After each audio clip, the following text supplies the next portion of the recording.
Good morning, friends. Myself Kedar Badeka, and today I'm taking the lecture of material science and metallurgy.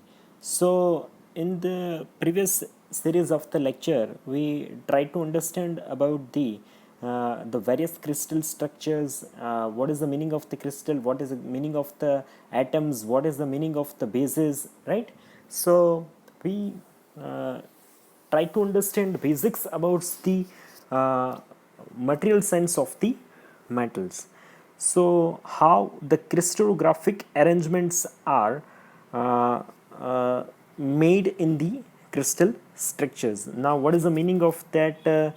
We can say that there is some kind of the basic crystal structure, right? The basic cubic crystal structures. We also understand about the crystal structures of the basics, then FCC, then BCC, then HCP, then its atomic packing arrangements, how the atomic packing factors are we can calculate, right? So in the previous series of the lecture we try to discuss about the that thing. So in today's series of the lectures we try to understand about the crystallographic structure directions and the plans, right? So we start the discussions on the coordination points with taking some one of the examples. So we try with the introductions. We try to discuss with the introductions of the crystallographic directions and the point coordination systems.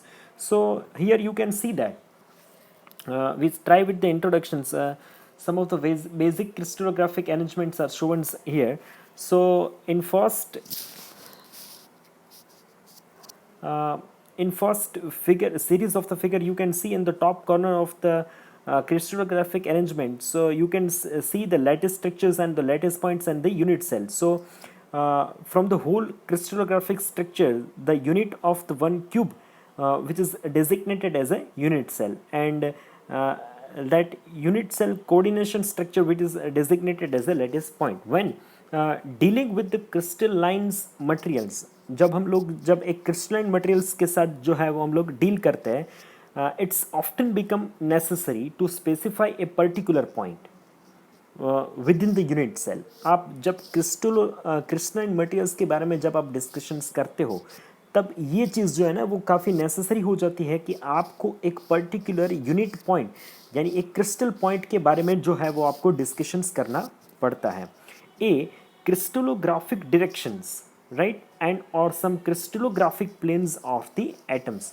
जब आप crystal के बारे में किसी को बताते हो, right, इसकी क्रिस्टलोग्राफिक अरेंजमेंट ऐसी है, इसकी क्रिस्टलोग्राफिक प्लेन्स की अरेंजमेंट ऐसी है, डायरेक्शन इस टाइप्स की है, राइट, क्रिस्टल किस डायरेक्शंस में एक्सटेंड होते हैं, अरेंज हुए हुए, उसके प्लेन्स किस तरीके से, एलोंगेटेड प्लेन्स है, लीनियर प्लेन्स है, राइट.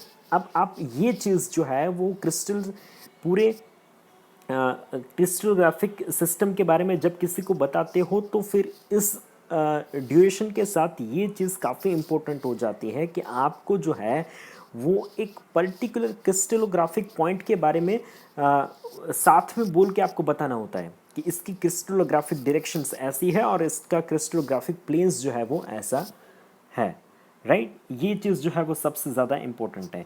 यहाँ पे आप फिगर के अंदर बीच में फिगर में देखोगे तो आपको क्रिस्टलोग्राफिक डायरेक्शंस जो है वो आपको पता चलते हैं. एक आपके सामने एक सिंपल क्यूबिक स्ट्रक्चर्स जो है वो रखा है, right. So the 3 numbers of the indices are use to designate the point locations, directions and the planes, right. ये 3 जो है वो इंडिस यहाँ पे यूज़ की है, जिससे हम लोग एक तो पॉइंट लोकेटर्स बता सकते हैं, दूसरे से डायरेक्शंस बता सकते हैं और तीसरे से जो है वो प्लेन्स बता सकते हैं. सो फर्स्ट आप देखोगे कि पॉइंट लोकेशंस यहाँ पे आपको डिफरेंट पॉइंट्स जो है वो आपको यहाँ पे दिख रहा है. The simple cubic which is designated as A B and C, and इसका जो है वो किस तरीके से अरेंजमेंट, पॉइंट का अरेंजमेंट हुआ, ये सिंपल क्यूबिक है, यानी इसके सारे प्लेन्स के एक एक कॉर्नर के ऊपर जो है वो इसके क्रिस्टल्स जो है वो अरेंज बेसिकली होते हैं. राउट. अब सेकंड फिगर के अंदर आप देखोगे तो क्रिस्टलोग्राफिक इसके अंदर जो आपको एटॉमिक अरेंजमेंट जो है वो आपको दिखेगा। आप एटॉमिक अरेंजमेंट के अंदर आप दिखेंगे तो एटॉमिक अरेंजमेंट के अंदर आप जैसे ही देखोगे तो किस तरीके से उसके एटम्स की डायरेक्शंस आपको दिखेगी, वो बेसिक चीज़ है, वो आपको यहाँ से पता चलती है। किस तरीके से किस डायरेक्शंस के अंदर जो है वो उसके जो एटम्स है वो एक्सटेंड हुए हैं, that is the directions of the crystallographic arrangement. And the third figure which is designated as a plane, right, किस तरीके से उसके एक सिंपल बेसिक क्यूबिक स्ट्रक्चर्स के अंदर जो है वो प्लेन कैसे अरेंज होते हैं, राइट, वो आपको अब जैसे वो प्लेन्स और डायरेक्शन के बारे में हम लोग जैसे ज़्यादा पढ़ेंगे तो आपको ज़्यादा क्लैरिटी मिलती जाएगी। So the basis of the basis for determining the index value is the unit cell with a right-handed coordinate system consisting of 3 x, y and z axis। यहाँ पे आपको x, y and z axis आपको दिखेंगे, which is situated at one of the corner and coinciding with the unit cell edges as shown in the figure। यहाँ पे आपको A, B and C जो है वो उसके प्लेन्स दिख रहे हैं, उसके साथ जो है वो x, y, z डायरेक्शंस में इसको एक जो है वो एजेस के साथ उसको एक्सपांड किया गया है, राइट। आप देखोगे कि इसके जो लैटिस पैरामीटर्स है उसके साथ उसका क्रिस्टल स्ट्रक्चर आपको यहाँ पे दिखाया गया है। A unit cell with the x, y and z coordinate axis, x, y and z coordinate axis showing the axial length which is the a। हाँ, आप उस कोऑर्डिनेट से देखोगे ना तो a कितना लंबा है, b कितना चौड़ा है और c कितना हाइट वाला है, ये आपको एक जो है वो इंटर एक्सियल एंगल यानी अल्फा, बीटा एंड गामा के साथ यहाँ पे आपको दिखाया गया है, right. The basis for determining the index value, आपको कैसे इंडेक्स वैल्यू डिटरमाइन करनी है, राइट, एक यूनिट सेल के बारे में। अब यहाँ पे जो है वो पूरे क्रिस्टल को पूरे क्रिस्टल की इंडेक्स वैल्यू डिटरमाइन करने से पहले हमें एक क्यूब सेल, यूनिट सेल का जो है उसका जो है वो वैल्यू कैसे फाइंड आउट कर सकते हैं वो पहले समझना पड़ेगा। तो इसके लिए जो है वो हम लोग राइट हैंड कोऑर्डिनेट सिस्टम जो है वो हम लोग यूज़ कर रहे हैं। यानी आप देख लीजिए एक right handed cubic system basic cubic arrangement है जिसके एक्स, वाई, जेड कोऑर्डिनेट को हमने एक्सपांड किया हुआ है। उसके प्लेन्स की हाइट, विड्थ, लंबाई, चौड़ाई और ऊंचाई जो है वो आपको ABC से डेजिग्नेट की है और वो किस डायरेक्शंस के अंदर जो है वो वहाँ पे एक एंगुलर बनाते हैं, वो जो है वो एक अल्फा, बीटा और गामा के साथ आपको वहाँ पे डेजिग्नेट किया है। On the basis there are the several different possible combinations of the A, B and C, right? इसके इतने सारे possible combinations हो सकते हैं and the alpha, beta and gamma each of the represent as a distinct crystal system, right? इसके A, B, C जैसे इस तरीके से हमने राइट हैंड साइड पे A, B, C जो है वो डेजिग्नेटेड किए थे right hand side coordination system से। इस तरीके से हम लोग डिफरेंट प्लेन के ऊपर A, B, C और अल्फा, बीटा और गामा जो है वो डेजिग्नेट कर सकते हैं। इसके साथ ही जो है वो अलग अलग क्रिस्टल सिस्टम जो है वो डेवलप होती हैं। This several crystal systems are cubic, tetragonal, hexagonal, orthorhombic, rhombohedral and monoclinical and the triclinical, right. ये चीज़ जो है वो हमने पहले भी इसके डिस्कशंस किए हैं, राइट। सो आप क्यूबिक के अंदर हम लोग एक एग्जांपल के तौर पे एक क्यूबिक सिस्टम जो है वो एक बार आप देख लीजिए। तो ये क्यूबिक सिस्टम के अंदर आप देखोगे तो जिसका जो एक्सियल रिलेशनशिप है वो कैसी है, यानी जितना A लंबा है उतना ही B चौड़ा है, उतना ही C जो है उसका हाइट है, राइट। तो इस तरीके से आपको ये चीज़ यहाँ पे बता सकती है।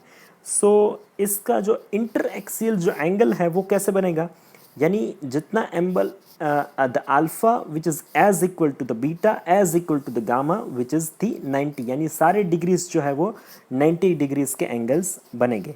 And the unit cell geometry which is the A, B and C यहाँ पे आपको दिख रहा है, राइट। अब आप इसी चीज़ को जो है वो दूसरे एग्जाम्पल के साथ आप कंसिडर करिए। इसका जो है वो पूरा ज्योमेट्री जो है वो चेंज हो रहा है। The second geometry which is the hexagonal geometry. तो हेक्सागोनल ज्योमेट्री के अंदर आप जैसे ही देखोगे तो आपको पता चलेगा कि a is equal to b, right. जितना ए का विड्थ है उतना ही बी का विड्थ है, पर which is not equal to c, क्योंकि उसका जो हाइट है वो काफ़ी ज़्यादा है। सो यहाँ पे जो है वो इस रिलेशनशिप, जिसका एक्सियल रिलेशनशिप जो है यहाँ पे चेंज हो रहा है, तो इसका डायरेक्ट जो है वो इसका इफेक्ट जो है वो कहाँ पे आपको दिखेगा, उसका डायरेक्ट जो इफेक्ट है वो आपको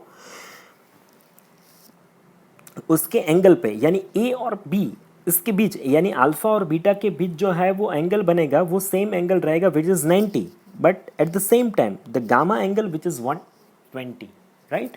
सो ये चीज़ आपको यहाँ से ऐसे हम लोग समझ सकते हैं। ये चीज़ हमने समझने की कोशिश की है। इस तरीके से सारे जो है वो क्रिस्टल स्ट्रक्चर, जैसे आपका हेक्सागोनल हो गया, रोम्बोइक हो गया, राइट, ऑर्थोहोम्बिक हो गया, मोनिक्लिनिक, ट्राइक्लिनिक, ये सिस्टम्स हमने पहले भी डिस्कस किए थे। So a problem is arise for a crystal which is having a hexagonal symmetry. जब इसके अंदर प्रॉब्लम कहाँ पे आता है, जब हेक्सागोनल सिस्टम्स होता है उसकी जो सिमेट्री वो सेम रहती है। In that same crystallographic equivalent directions will not have the same set of indices। इसके अंदर एक सेम सेट ऑफ इंडिस वहाँ पे नहीं रहती है। So this is a circumvented by utilizing a 4 axis or a Miller brevis, right। एक हमने पहले जो है वो ब्रेविस लेटिस जो है वो पहले हमने सीखा था। ये ब्रेविस लेटिस के ही एग्जाम्पल थे। जो 7 कोऑर्डिनेट सिस्टम्स जो हमने पहले यहाँ पे आपको दिखा है वो उसके बेसिक एग्जाम्पल थे, राइट। सो इसके हिसाब से जो है this is the circumvented by utilizing the 4 axes, right, or which is designated as a Miller-Brevis's coordinated system. A 3, A1, A2 and A3 axes are all contained within a single plane, right, which is called as a basal plane, and are at 120-degree angles to one another. The z-axis is perpendicular to the basal plane. The z-axis which is perpendicular to the basal plane. So यहाँ पे आप देख लीजिए कि जब hexagonal जब आता है तब उसका कोऑर्डिनेट सिस्टम कैसे डिफाइन होता है। अब उस कंडीशंस के अंदर जो है वो उसके जो 4 एक्सिस रहते हैं ना, वो उसके हिसाब से जो है वो पूरा सिस्टम जो है वो डिजिग्नेट रहता है। सो उस सिस्टम को 4 एक्सिस के साथ मिलर ब्रेविस स्कीम के साथ हम लोग इसको आइडेंटिफाई कर सकते हैं। The coordinate axis system for the hexagonal unit cell, here you can see that the A1 is B2 and A1, A2, A3 with the 120-degree angle in the hexagonal. So the coordinate systems are designated with the basal planes. So यहाँ पे इस पूरे system को आप देखिएगा ना, तो some of the example of the directions and the planes within the hexagonal unit cell, किस तरीके से पूरा यूनिट सेल को डेजिग्नेट किया है, राइट। अब आपको मैं यहाँ पे ये चीज़ जो है वो समझाने की कोशिश कर रहा हूँ किस तरीके से directions of the planes and directions of the coordinates and directions of the plane जो है वो किस तरीके से डेजिग्नेट की जाती है, राइट। आप यहाँ पे देख लीजिए कि जो पूरा सिस्टम रहेगा वो आपका किस तरीके से रहेगा। तो आपके पास A1, A2 और A3 जो है वो इसके 3 एक्सिस हैं, right, are all contain within the single plane, जो एक सिंगल प्लेन के अंदर रहते हैं, राइट। आपका बेस देख लीजिए, तो बेस से उस तीनों A1, A2 और A3 को जो है वो डेवलप किया है। अब उसके साथ जो है वो बेसल प्लेन को हमने डेवलप किया है। और बेसल प्लेन जो है वो कैसे डेवलप्ड हो गए, तो तो उसको एक न्यूमेरिकल कोऑर्डिनेशन सिस्टम के साथ उसको डेवलप यहाँ पे किया गया है, राइट। तो आप देख लीजिए कि 1, राइट, 1 1 0 0। अब ये कैसे डेवलप हुआ? तो मैंने जिस प्लेन को मैंने स्टार्ट किया था, बेजल प्लेन को, आप देख लीजिए कि 1 1 0 0, राइट। अब उसमें जो 1 है which is designated as a basic plane, right, उसका जो है वो एक्स कोऑर्डिनेशन हमने लिया था। अब एक्स कोऑर्डिनेशंस के बाद मुझे लेना पड़ेगा कितना कोऑर्डिनेशंस, मुझे किस तरीके से उसका कोऑर्डिनेशंस लेना पड़ेगा। तो इसके बाद जो कोऑर्डिनेशंस लेना पड़ेगा, और मुझे वो कोऑर्डिनेशंस रहेगा मेरा जो सबसे पहले हमने जो है वो किस तरीके से, इसमें दो कोऑर्डिनेशंस जो है वो सेम रहते हैं। हमने पहले भी ये चीज़ हमने डिस्कस की थी कि आपका ए जो रहेगा हेक्सागोनल के अंदर which is same as A B, right, but the c which is different, right, x is equal to y but is not equal to z यानी designated as a height जो रहेगा वो डिफरेंट रहेगा। तो यहाँ पे हाइट डिफरेंट रहेगा। सो इस चीज़ को आप कैसे डेजिग्नेट कर सकते हो? इस चीज़ को आपको डेजिग्नेट करने के लिए जो है वो डिफरेंट कोऑर्डिनेशन सिस्टम के साथ जो है वो जाना पड़ता है, राइट। तो यहाँ पे आप देखोगे तो height which is designated as A 1 which is 0 0 0 1, right. Then आपका ये z एक्सिस हो गया। नाउ आपका जो x और y एक्सिस है वो आप देख लीजिए कि सारे दोनों के पीछे जो है वो last digit that is the 0, last digit of another two plane which is x and y which is the 0. So 1 1 0 1 and 1 1 2 0. The one which is indicated which is due to the A1 and 2 which is indicated as a due to the A2. तो ये जो है वो crystallographic directions के बारे में हमने discuss किया। अब हमें डिस्कस करना है क्रिस्टलोग्राफिक प्लेन, बेजल प्लेन के बारे में। तो बेजल प्लेन के बारे में हम जब डिस्कशंस करेंगे तो इसी तरीके से जो है वो एक ही बेसिस से जो है वो 3 डायरेक्शंस जो है उसको एक्सपांड किए, A1 A2 और A3 को, राइट। अब इसी तरीके से जो है वो उसके कोऑर्डिनेशन सिस्टम को हमने डेवलप किया है। तो बेस का आपका जो सिस्टम है, तो बेस का जो 4 एक्सिस का जो सिस्टम बनता है which is the 0 0 0 1, right. Then the second which is the 1 0 1 0, यानी इसका ये डायरेक्शंस हो जाएगा, ये प्लेन के साथ वो अटैच हो रहा है इसलिए। और उसके बाद जो लास्ट रहेगा 1 0 1 1, इस तरीके से उसके प्लेन्स जो है वो डिसाइड होते हैं। Now what is the point coordination systems? So the position of any point, किसी भी पॉइंट की आप बात करें उसकी जो पोजिशंस होती है, the positions of any point which is located within a unit cell, एक यूनिट सेल के अंदर जो है वो एक पोजिशंस रहती है एक पॉइंट की, राइट। तो the positions of any point which is located within a unit cell is may be specified in the term of its coordinates as fractional multiplications of a unit cell age length which is in the terms of A, B and C. आप इस चीज़ को और समझने की कोशिश करिए, इसको थोड़ा मैं और आसान आपको लैंग्वेज में समझाने की कोशिश करता हूँ। The position of any point, यानी एक यूनिट सेल के अंदर किसी भी एक पॉइंट का जो पोजिशंस रहता है यूनिट सेल के अंदर is may be specified in the term of its coordinates, right. वो जो पॉइंट है वो किस तरीके से डिफाइन कर सकते हैं, वो जो है वो हम लोग उसको एक तरीके से इसके कोऑर्डिनेट्स जो है उससे हम लोग डिफाइन कर सकते हैं as a fractional multiplies of the unit cell axes lengths, right. उसको एक उसके फ्रैक्शनल मल्टीप्लिकेशंस के साथ एक यूनिट सेल एज उसका लेंथ के साथ मल्टीप्लिकेशन करके उसको एज ए कोऑर्डिनेट सिस्टम में डेवलप कर सकते हैं। So we specify the position P, यानी यहाँ पे आप देखिए जो पोजिशन P जो है वो एक अंदर क्यूब के अंदर एक क्यूब जो है वो डेवलप्ड हो रहा है, राइट, बेस के अंदर। In the term in the terms of the generalized coordinates, in the terms of the generalized coordinates, q r s, आप देख लीजिए वो उसके जो कोऑर्डिनेट्स रहेंगे उस पॉइंट्स के, वो क्या रहेंगे आपके q r and s, where the q is some fractional length।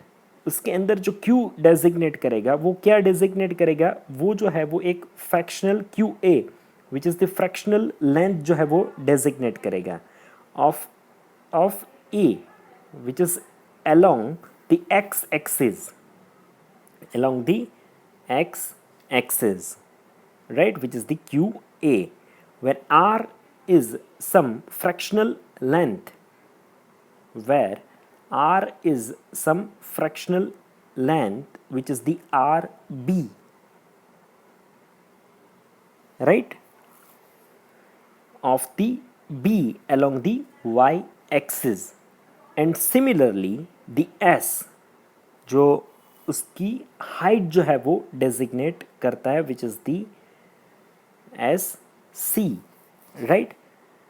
Thus, the position of the P is designated using the coordinate QRS with the value that are less than the equal of the unity। उससे जो उसकी जो value बनती है वो normally उसकी जो पूरा जो एक यूनिट है उससे नॉर्मली कम ही बनती है। That is example of the point coordinates. यहाँ पे आप देख लीजिए कि पॉइंट कोऑर्डिनेट्स कैसे बनते हैं। तो एक पॉइंट को आप लीजिए तो उसका जो x के जो पैरेलल जो है the locate of the point of the 1/4, 1 and 1/2, यानी आप यहाँ पे देख लीजिए कि एक हमने पॉइंट लिया है, उसका जो है वो हमें पॉइंट जो है वो लोकेट करना है। तो इसका जो इस एक पॉइंट को कंसिडर करके, सपोज हम लोग सेंटर में एक P जो है उसको कंसिडर करते हैं और P को कंसिडर करके यहाँ पे आपका क्यूब जो है वो क्यूब के बेसिक्स जो है वो डायमेंशंस हमें दिए गए हैं। अब इस डायमेंशंस के अंदर जो है वो हमें ये पॉइंट्स जो है वो लोकेट करना है। अब किस तरीके से इस पॉइंट को हम लोग लोकेट कर सकते हैं, यहाँ पे आप देख लीजिए पूरा इस एग्जाम्पल के साथ आपका पूरा जो है वो किस तरीके से पॉइंट कोऑर्डिनेट सिस्टम जो है वो काम करता है। यहाँ पे आप देख लीजिए कि the length of the A B and C are 0.48, इसका जो है वो विड्थ है वो 48 है।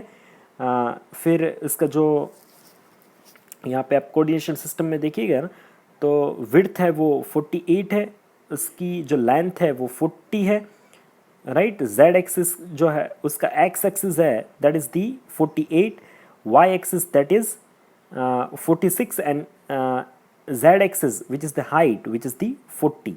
so यहाँ पे आपका x y z जो है वो आपको यहाँ पे रिस्पेक्टिवली दिख रहा है।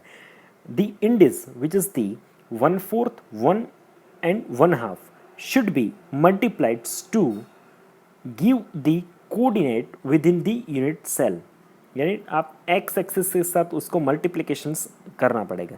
एक पॉइंट हमने यहाँ पे लिया है m, राइट, बीच का जो सेंटर का जो पॉइंट बनता है वो m लिया है। सो x कोऑर्डिनेट्स के अंदर जो है उसका x कोऑर्डिनेट्स के अंदर जो है वो हमें उसका जो विड्थ दिया गया है वो that is the 48, right. So x coordinations के अंदर 1/4 into a is equal to 1/4 into 0.48 which is the 0.12, right. तो 0.12 जो है उस पॉइंट से एक यूनिट सेल का अगर हमने कोऑर्डिनेट जो है वो पॉइंट कोऑर्डिनेट सिस्टम जो है वो हमें डेवलप करना है, तो किस तरीके से उसका m पॉइंट से जो x की बाजू डायरेक्शंस रहेगा दैट इज दी 0.12। इसी तरीके से वाइड कोऑर्डिनेशंस के ऊपर 1 इंटू 46 इज 0.26, यानी उसका जो लेंथ रहेगा y एक्सिस के along which is the 0.46। Then in z coordinations now we are talking about the height, so 1/2 into yani 0.5 into 0.40 that is the 0.20, so the height will be the 0.20 from the point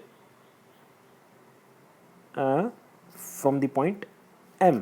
सो यहाँ पे आप देख लीजिए कि एक cube के अंदर जो है वो एक छोटा सा क्यूब का हमने एक पॉइंट्स को लेके जो है वो कोऑर्डिनेशन सिस्टम जो है वो डेवलप किया।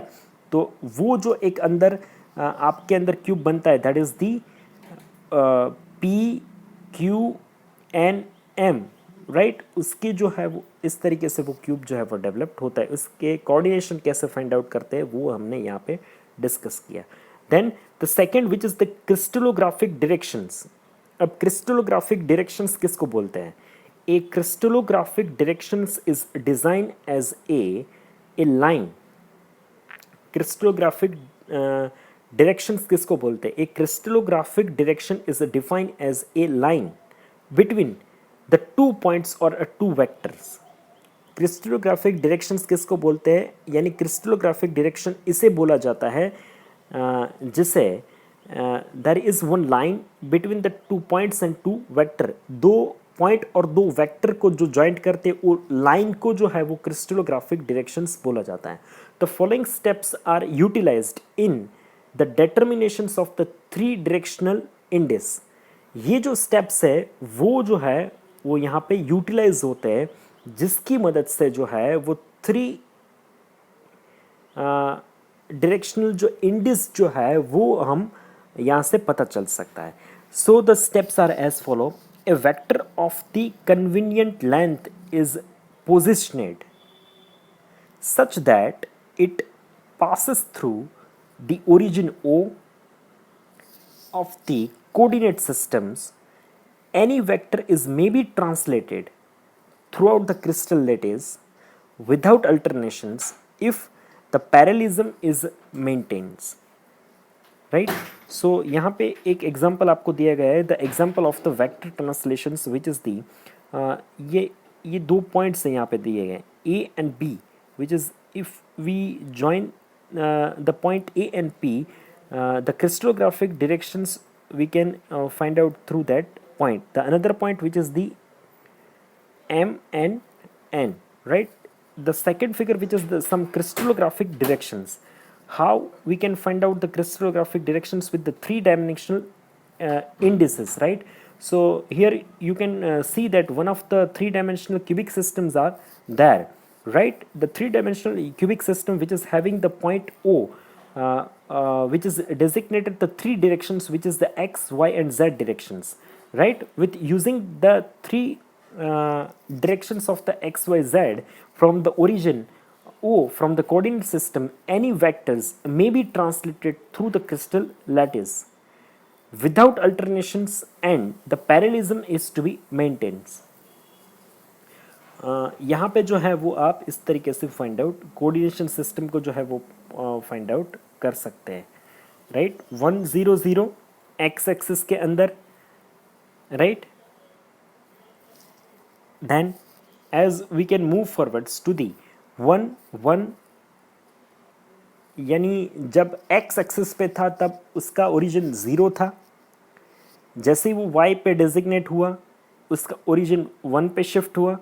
जैसे ही वो z के डायरेक्शन के ऊपर जो है वो शिफ्ट हुआ तो जैसे वो 1 आगे 1 हो जाएगा, यानी थी 100 110 एंड 111। इस तरीके से पूरा जो सिस्टम है वो डेवलप्ड होता है। क्रिस्टलोग्राफिक उसके पॉइंट्स जो है वो डेवलप्ड होते हैं। A crystallographic direction is defined as a line between the 2 points or to be vectors, right? The following steps are to be utilized in the determinations of the three directions indices. The second step will be the length of the vector projections on each of the three axes is determined. These are measured in the terms of the unit cell dimensions, which is the A, B and C. अब जो हमने पहले जो process यहाँ पे की थी वो process. Now the third step, which is the these three numbers are multiplied or divided by a common vectors to reduce them to the smallest integer value, right? And the step number 4, which is the three indices not separated by the commons are enclosed in a square bracket, thus which is the U V and W, right.